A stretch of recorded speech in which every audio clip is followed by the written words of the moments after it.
ইহুদি, খ্রিস্টান এবং মুসলমান।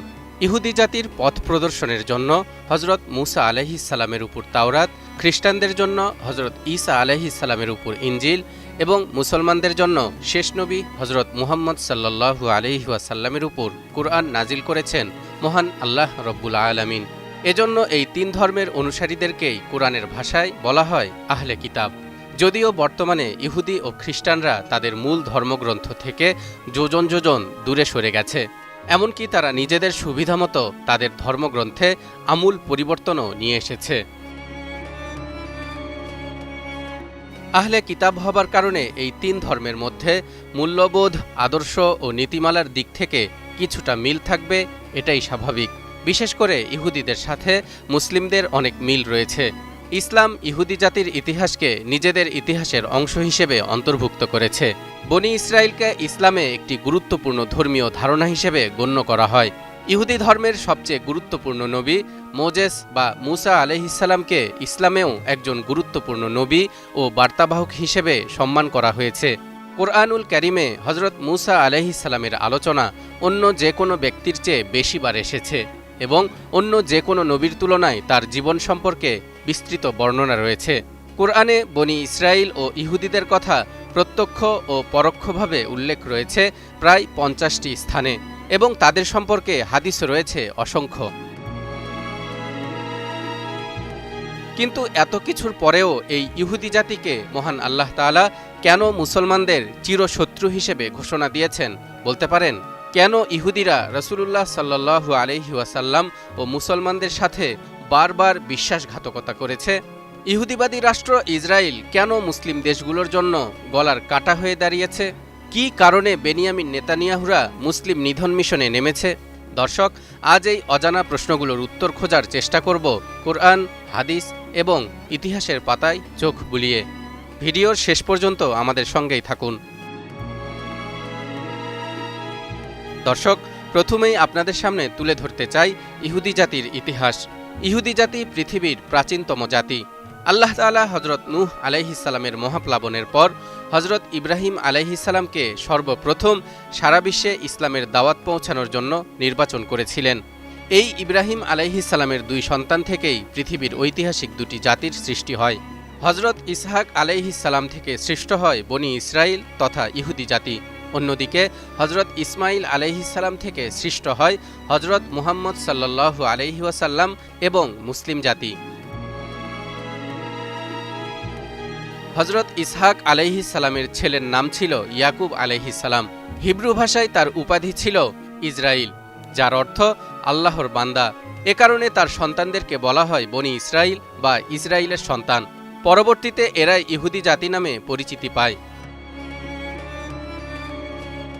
এ জাতির হেদায়েতের জন্য আল্লাহ তাআলা হজরত মুসা আলাইহিসসালামকে তাওরাত দিয়ে পাঠিয়েছিলেন। অথচ অবাক করার মতো বিষয় হল, ইহুদি নামটি মুসা আলাইহিসসালামের মৃত্যুর অনেক পর এসেছিল। কাজেই একথা কোনোভাবেই বলার সুযোগ নেই যে ইহুদি ধর্ম হজরত ইব্রাহিম বা মুসা আলাইহিসসালামের প্রবর্তিত, কারণ তারা দুজন সহ সকল নবী ইসলামের অনুসারী ছিলেন।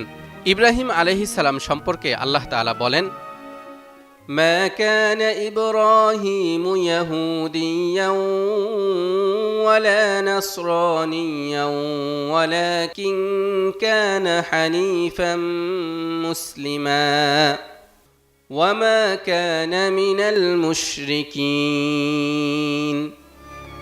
ইব্রাহিম ইহুদিও ছিলেন না, নাসারাও ছিলেন না, বরং তিনি ছিলেন একনিষ্ঠ মুসলিম, আর তিনি মুশরিকদেরও অন্তর্ভুক্ত ছিলেন না।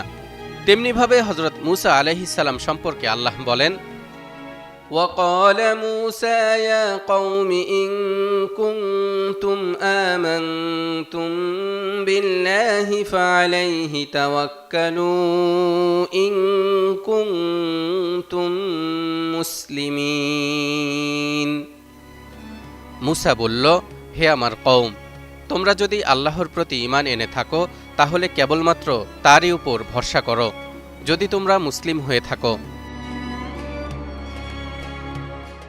কাজেই একসময় মুসলমানদের মতো ইহুদিরাও তাওহীদপন্থী ও এক আল্লাহতে বিশ্বাসী ছিল। কিন্তু তাওরাত ধ্বংস হয়ে যাওয়ার পর হজরত উজাইর আলাইহিস সালাম তা লোকদের কাছ থেকে শুনে শুনে পুনরায় লিপিবদ্ধ করায় ইহুদিরা তাকে আল্লাহর সন্তান বলে অভিহিত করে এবং শিরকে লিপ্ত হয়। এমনকি তাদের বিশ্বাস ইব্রাহিম আলাইহিস সালাম ইসমাইল আলাইহিস সালামকে নয় বরং ইসহাক আলাইহিস সালামকেই কুরবানি করার জন্য আদিষ্ট হয়েছিলেন। এদিকে অন্যান্য সকল আসমানি কিতাবের ন্যায় ইহুদিদের ধর্মগ্রন্থ তাওরাতেও শেষ নবী হজরত মুহাম্মদ সাল্লাল্লাহু আলাইহি ওয়াসাল্লামের আগমনের সুসংবাদ উল্লেখ ছিল। সে অনুযায়ী ইহুদিদের কর্তব্য ছিল হজরত মুহাম্মদ সাল্লাল্লাহু আলাইহি ওয়াসাল্লামের অনুসরণ করে মুসলিম হয়ে যাওয়া। কিন্তু তারা মুসলমান তো হয়নি, বরং ইসলাম ও শেষ নবীর বিরুদ্ধে হিংসা ও ক্রোধে জ্বলে পুড়ে মরতে থাকে। মহান আল্লাহ বলেন, وَلَمَّا جَاءَهُمْ كِتَابٌ مِّنْ عِندِ اللَّهِ مُصَدِّقٌ لِّمَا مَعَهُمْ وَكَانُوا مِن قَبْلُ يَسْتَفْتِحُونَ عَلَى الَّذِينَ كَفَرُوا فَلَمَّا جَاءَهُم مَّا عَرَفُوا كَفَرُوا بِهِ فَلَعْنَةُ اللَّهِ عَلَى الْكَافِرِينَ। আর যখন একখানা কিতাব আল্লাহর পক্ষ থেকে তাদের নিকট এলো, যে কিতাব পূর্ব থেকে তাদের নিকট যা আছে তারই সত্যতা সাক্ষ্য দেয়, এবং এ কিতাবের আগমনের পূর্বে তারা কাফিরদের মোকাবেলায় যার দ্বারা বিজয় ও সাহায্য প্রার্থনা করত, এতদসত্ত্বেও সে জিনিস যখন তাদের সামনে এসে গেল এবং তাকে তারা চিনতেও পারল, তথাপি তাকে মেনে নিতে অস্বীকার করল। ইহুদিদের ধারণা ছিল তাদের কওম বনি ইসরাইলে শেষ নবীর আগমন ঘটবে, তাই তারা কিছুতেই মক্কার ইব্রাহিম আলাইহিস সালামের বংশের ইসমাইলি ধারার কুরাইশ বংশে আখিরি নবী হজরত মুহাম্মদ সাল্লাল্লাহু আলাইহি ওয়াসাল্লামের আগমন সহ্য করতে পারেনি। নবী করিম সাল্লাল্লাহু আলাইহি ওয়াসাল্লামের জন্মের দিন থেকেই শুরু হয় ইহুদিদের ষড়যন্ত্র। মদিনায় নবীজি হজরত মুহাম্মদ সাল্লাল্লাহু আলাইহি ওয়াসাল্লাম যখন হিজরত করেন, তখন তিনি সেখানকার 3টি ইহুদি গোত্রের সঙ্গে শান্তি চুক্তি করেন। কিন্তু তারা কি করল? বনু কাইনুকা মুসলিম নারীকে অপমান করে যুদ্ধ বাধায়। বনু নাজির নবীজিকে হত্যার চেষ্টা করে গোপনে। বনু কুরাইজা খন্দকের যুদ্ধে যখন মুসলমানরা চরম সংকটে, তখন তারা পেছন থেকে আক্রমণের পরিকল্পনা করে। এই 3টি গোত্রই চুক্তি ভঙ্গ করে এবং নবী সাল্লাল্লাহু আলাইহি ওয়াসাল্লামের সাথে একাধিকবার বিশ্বাসঘাতকতা করে। এ কারণেই মহান আল্লাহ তাআলা সূরা মাঈদার ৮২ নম্বর আয়াতে ইরশাদ করেন, لَتَجِدَنَّ أَشَدَّ النَّاسِ عَدَاوَةً لِلَّذِينَ آمَنُوا الْيَهُودَ وَالَّذِينَ أَشْرَكُوا وَلَتَجِدَنَّ أَقْرَبَهُم مَّوَدَّةً لِلَّذِينَ آمَنُوا الَّذِينَ قَالُوا إِنَّا نَصَارَى ذلك بأن منهم قسيسين ورهبانا وأنهم لا يستكبرون। অবশ্যই তুমি মানুষের মধ্যে ইয়াহুদি ও মুশরিকদেরকে মুসলিমদের সাথে অধিক শত্রুতা পোষণকারী হিসেবে দেখতে পাবে, আর তুমি মুসলমানদের সঙ্গে সম্প্রীতির ক্ষেত্রে সর্বাধিক নিকটবর্তী পাবে তাদের, যারা বলে আমরা খ্রিস্টান। এর কারণ হল তাদের মধ্যে বহু জ্ঞানী ও সংসার বিরাগী দরবেশ রয়েছে, আর তারা অহংকার করে না। এই আয়াতে ইহুদি ও মুশরিকদের শত্রুতার বিষয়টি বোঝানোর জন্য আরবি আদাওয়াত শব্দটি ব্যবহৃত হয়েছে, যার অর্থ গভীর বিদ্বেষ। অর্থাৎ এটি কোনো সাময়িক বিরোধ নয়, বরং গভীর ও দীর্ঘস্থায়ী বৈরিতা।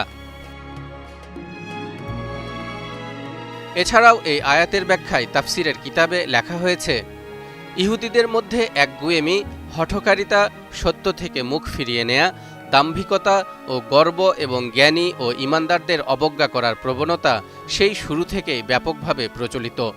আর এজন্যই নবীগণকে হত্যা ও তাদেরকে মিথ্যা জ্ঞান করা তাদের অভ্যাসে পরিণত হয়। এমনকি কয়েকবার তারা মহানবী হজরত মুহাম্মদ সাল্লাল্লাহু আলাইহি ওয়াসাল্লামকে হত্যা করারও চক্রান্ত করে। তাকে জাদু করে এবং বিভিন্নভাবে ক্ষতি সাধন করার মতো জঘন্য অপচেষ্টা মৃত্যু পর্যন্ত জারি রাখে। অনুরূপ কুকীর্তি মুশরিকদেরও।